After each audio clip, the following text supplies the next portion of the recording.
తెలుగు రాష్ట్రాలను bird flu భయం వెంటాడుతోంది. ప్రస్తుతం నాతో పాటు జనరల్ ఫిజిషియన్ డాక్టర్ రామకృష్ణ గారు ఉన్నారు. ఆయనతో మాట్లాడి ఈ విషయం మీద అనేక ఇంట్రెస్టింగ్ అలాగే అప్డేటెడ్ ఇన్ఫర్మేషన్ను తెలుసుకుందాం. నమస్తే డాక్టర్ గారు. మనం చూస్తూనే ఉన్నాం కదా, బర్డ్ ఫ్లూకి సంబంధించి అనేక రకాలైన వార్తలు బయటకు వస్తూ ఉన్నాయి. అసలు ఇప్పుడు ప్రస్తుతం ఉన్న పరిస్థితుల్లో చికెన్ తినొచ్చంటారా? అసలు బర్డ్ ఫ్లూ రావడానికి చికెన్ తినడానికి అసలు సంబంధమే ఉండదు. అసలు మనం మెల్లమెల్లగా డీటెయిల్గా మాట్లాడుకుంటాం. మొట్టమొదట బర్డ్ ఫ్లూ అంటే ఏంటంటే ఒక వైరస్, అంటే ఇన్ఫ్లుయెంజా జాతికి చెందిన వైరస్. అందులో చాలా రకాలు ఉంటాయి. బర్డ్ ఫ్లూ అంటే ఏవియన్ ఫ్లూ, అంటే పక్షుల్లోకి ఎక్కువగా వచ్చే జాతి, అదొక సబ్ కేటగిరీ. ఇన్ఫ్లుయెంజా వైరస్లో ఒక సబ్ కేటగిరీ. అలాగే మనుషులకు వచ్చేది ఒక రకం ఉంటుంది, అలాగే పందులకు వచ్చేది ఇంకొకటి ఉంటుంది. దాన్ని స్వైన్ ఫ్లూ అంటాం. సో బర్డ్ ఫ్లూకి వచ్చే వైరస్, బర్డ్స్కి వచ్చే వైరస్ ఎక్కువగా బర్డ్స్కి వస్తూ ఉంటుంది, చాలా అరుదుగా మనుషులకు వస్తూ ఉంటుంది. రెండు, పందులకు వచ్చేది ఎక్కువ పందులకు వస్తూ ఉంటుంది. కానీ ఇన్ఫ్లుయెంజా వైరస్ అనేది, ఈ వైరస్ ఎటువంటి వైరస్ అంటే నిత్యం వాతావరణానికి వాటి జీన్స్కి మధ్య జరిగే సంఘర్షణ, అంటే ఒక్కొక్కసారి వేడి చలి ఈ వ్యత్యాసం ఎక్కువైనప్పుడు, వాతావరణంలో ఆ పార్టికులేట్ మ్యాటర్ క్వాలిటీ తేడా వచ్చినప్పుడు కానీ, అంటే ప్రతి సంవత్సరం వచ్చే మార్పులకు అనుగుణంగా అందులో ఆ జీనెటిక్ మార్పులు ఉంటుంది. దాన్ని యాంటీజెనిక్ డ్రిఫ్ట్, యాంటీజెనిక్ షిఫ్ట్ అని అంటారు.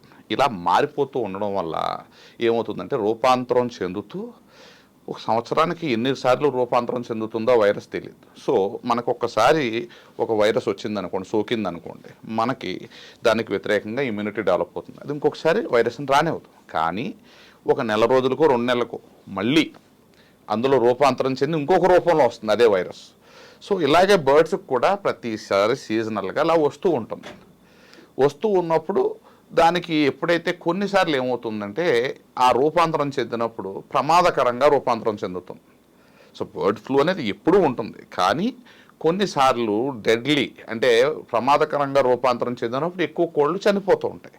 అప్పుడు మాత్రమే మనకి అడావిడ అంతా జరుగుతూ ఉంటుంది. First point. Second point, bird flu ఉంటే వాటితో, అంటే కోళ్ల ఫారాల్లో నివసించే వ్యక్తులకి ఏదన్నా కొంచెం రిస్క్ ఉండొచ్చు, కొంచెం, అది కూడా వెరీ మైల్డ్. ఒక సామాన్యుడికి అది సోకే అవకాశం ఎక్స్ట్రీమ్లీ రేర్ అండి. సో కోళ్ల ఫారాల్లో పనిచేసే కూలీలు అసలు ఎంతమంది సిక్ అవుతున్నారో ఫస్ట్ మనం చూడండి.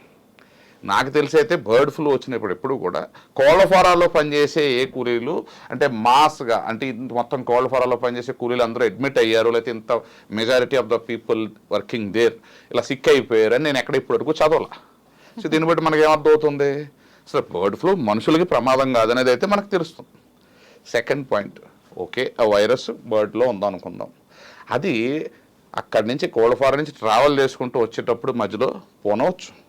చికెన్ షాప్లో కోడిని చంపేసిన తర్వాత పూర్తిగా పోవచ్చు. అప్పటికీ దాని శరీరంలో ఆ వైరస్ ఉన్నా కూడా మనం చికెన్ ఉడికించినప్పుడు అది కూడా చనిపోతుంది. సో ఒకవేళ చికెన్ ఉడికించిన తర్వాత చనిపోకపోతే మనం తిన్నప్పుడు కడుపులో డైజెస్ట్ అయిపోతుంది. సో అంటే ఆ బర్డ్ ఫ్లూ వచ్చినప్పుడు చికెన్ తినడం వల్ల వైరస్ రావడం అనేది అసలు జరగని పని అండి. కానీ బర్డ్ ఫ్లూ వచ్చినప్పుడు కొన్నిసార్లు ఆ వైరస్ మనుషులకు ఇన్ఫెక్ట్ అవ్వచ్చు. ఎవరికి?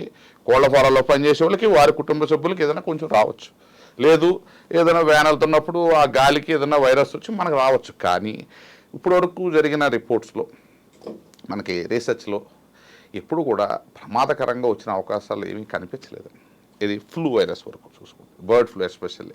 సో వచ్చినా ఏంటి, మైల్డ్ సిమ్టమ్స్, ఏదైనా కంజంక్టివైటిస్ రావచ్చు, లేదంటే ఈ కళ్ళు ఎర్రపడవచ్చు, లేదా జలుబు రావచ్చు, వేరే రేర్గా విరోచనాలు, లేకపోతే బ్రెయిన్ హెడేక్ ఇలాంటివి రావచ్చు. కానీ ప్రమాదకరంగా మారడం అనేది చాలా అరుదు.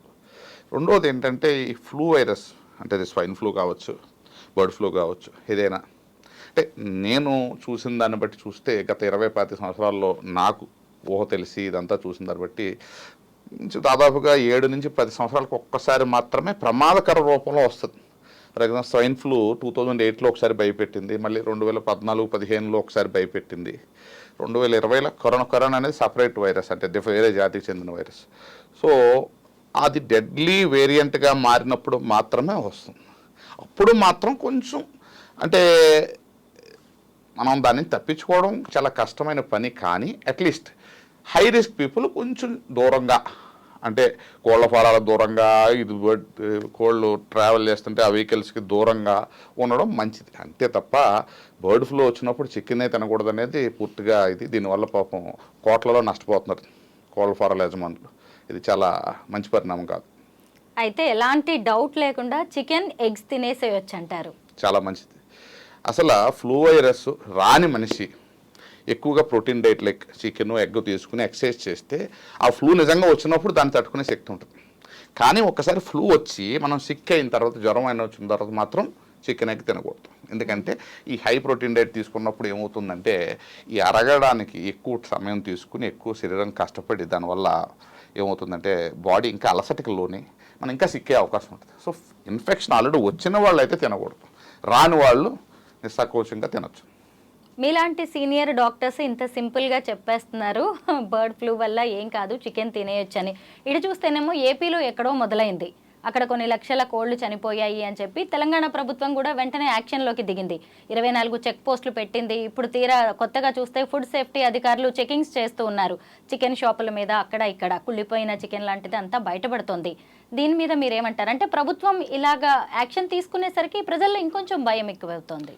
సో ఫుడ్ సేఫ్టీ అధికారులు చెక్ చేయడానికి బర్డ్ ఫ్లూకి ఎటువంటి సంబంధం లేదండి. ఎందుకంటే వాళ్ళ చెకింగ్లో బర్డ్ ఫ్లూకి సంబంధించిన ఎటువంటి విషయాలు తేలవ బయటపడవు. ఫుడ్ సేఫ్టీ అనేది ఆహార నాణ్యత కోసం చేసే చెకప్. అది రొటీన్గా because of competitive pressure or something కల్తీ ఆహారం అనేది సామాన్యం అయిపోయింది ఈ రోజుల్లో. దాని గురించి మాట్లాడదలుచుకోలేదు. సో ఈ బర్డ్ ఫ్లూ అనేది ప్రికాషన్ ఏంటంటే ఇట్ ఈస్ డేంజరస్ ఫర్ కోల్డ్ ఫారాలకు, డేంజరస్ మనుషులకు కాదు. సో ఇప్పుడు ఆంధ్ర నుంచి తెలంగాణకి కోళ్ళని రానివ్వడం వల్ల ఆ ఫ్లూ వైరస్ ఇక్కడ కోళ్ళకు వస్తుందేమో భయంతో మేబీ ఆపుండొచ్చు. కానీ మనుషులకు రాకూడదన్న ఉద్దేశంతో ఆ కోళ్ళని ఆపడం వల్ల అయితే ఎటువంటి ఉపయోగం ఉండదు. ఎందుకంటే బర్డ్ ఫ్లూ నిజంగా వస్తే ఈ పాటి కోళ్ళ ఫారాల్లో పనిచేసే కూలీలు చాలామంది చనిపోయి ఉండడమో లేకపోతే సిక్ అయి ఉండడమో జరగాలి. అటువంటి రిపోర్ట్స్ అయితే ఎక్కడ లేవు. సో బర్డ్ ఫ్లూ ఉన్నప్పుడు అన్ని వందల వేల కోళ్లలో పనిచేసే మనుషులకే రానప్పుడు ఎక్కడో బయట ఉండే మనిషికి ఎందుకు వస్తుంది? సో అన్డౌటెడ్లీ ఇది కష్టం అండి, చాలా రావడం అనేది కష్టం. ఒకవేళ వచ్చినా తీవ్రంగా ఉండడం అనేది కష్టం. అది జరిగేది ఎప్పుడు అంటే 7 to 10 years ఒక్కసారి మాత్రం డెడ్లీ వేరియంట్ వస్తుందండి. అది వచ్చినప్పుడు మాత్రం అది రాకుండా ఉండడానికి నేనేం చేయలేం, ఎవరు ఏం చేయలేరు. ఎందుకంటే ఆ వేరియంట్ పుట్టడం అనేది వాతావరణానికి వైరస్కి మధ్య జరిగే సంఘర్షణ. ఆ సంఘర్షణలో కొత్తవి పుడతాయి. అది ఎప్పుడు పుడుతుంది ఎప్పుడు పుట్టలేదని నేను చెప్పలేను. జస్ట్ లైక్ కరోనా వైరస్ పుట్టినట్టు ఎక్కడో చైనాలో ల్యాబ్లో పుట్టిందన్నారు. వాస్తవంగా అది ఎలా పుట్టిందన్నది తెలియదు. కానీ అది పుట్టిందైతే వాతావరణానికి వైరస్కి మధ్య జరిగిన సంఘర్షణ డెడ్లీ వేరియంట్ వచ్చింది. అయితే పౌల్ట్రీ రైతులు, అక్కడ పనిచేసే వాళ్ళు ఎలాంటి జాగ్రత్తలు తీసుకోవాలంటారు? సో జాగ్రత్తలు అంటే ఎప్పుడు కూడా ఏదైనా వైరస్ వచ్చినప్పుడు, ఎక్కువ హై వైరల్ లోడ్ ఉన్నప్పుడు దాని నుంచి తప్పించుకోవడం అనేది జరగని పని. ఫ్లూ వైరస్ అనేది కూడా ఎలాంటి వైరస్ అంటే మైక్రోస్కోప్లో కూడా కనిపించినంత చిన్న పదార్థం వైరస్. సో దాన్ని ఫిజికల్గా ఆపితే అది ఆగిపోతుంది, రాదు అనే నోషన్ అయితే తప్పు. కానీ ఏంటంటే కోళ్ళ ఫారాల్లో పనిచేసేవాళ్ళు మేబీ ఆ వైరల్ లోడ్ తగ్గడానికి కొంచెం ఈ ఫిజికల్ ప్రొటెక్షన్ తీసుకుంటే ఇన్ఫెక్షన్ రాకుండా అయితే ఆగదు, కానీ అట్లీస్ట్ లోడ్ తగ్గుతుంది. బట్ వచ్చిన అంత డేంజరస్ కాదు. ఎస్పెషల్లీ ఈ డైలీ వేజ్ లేబరర్స్, వర్కర్స్కి అయితే అంత ప్రమాదకరంగా ఉండే అవకాశం అసలు ఉండదు. ఎందుకు అంటే దేర్ బాడీస్ అంటే మజిల్ క్వాలిటీ ఎవరికైతే బాగుంటుందో, ఫ్యాట్ తక్కువ ఉంటుంది, అంటే ఊబకాయం ఎవరికైతే తక్కువ ఉంటుందో వాళ్ళ బరువు తక్కువ ఉండొచ్చు. బట్ తక్కువ బరువు ఉన్నా కూడా మజిల్ బాగుండి కొవ్వు తక్కువ ఉండాలి. లా ఉన్నా కూడా మజిల్ ఎక్కువ ఉండి కొవ్వు ఉన్న వాళ్ళకి ఈ తీవ్రత చాలా తక్కువ ఉంటుంది. అది మనం కరోనాలో కూడా చూసాం. స్పోర్ట్స్ పర్సన్ ఎవరో చనిపోలే, కూలీలు చాలా తక్కువ మంది చనిపోయారు. ఎవరైతే కూర్చుని లేవకుండా పనిచేసే మనుషులు ఉన్నారో వాళ్ళు ఎక్కువగా చనిపోయారు. సో దీనికి కూడా అదే సూత్రం వర్తిస్తుంది.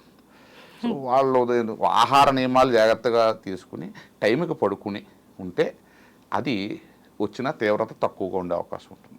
కానీ ఇది ఆల్రెడీ ఒకసారి వచ్చిన మనుషులు ఉంటారు చూసారా, వాళ్ళు దగ్గినప్పుడు తుమ్మినప్పుడు వైరస్ పక్కోడికి అంటుకోకుండా మాస్క్ వేసుకోవడం వల్ల డ్రాప్లెట్స్ పక్కకు పడకుండా ఉంటాయి. Thank you so much doctor గారు.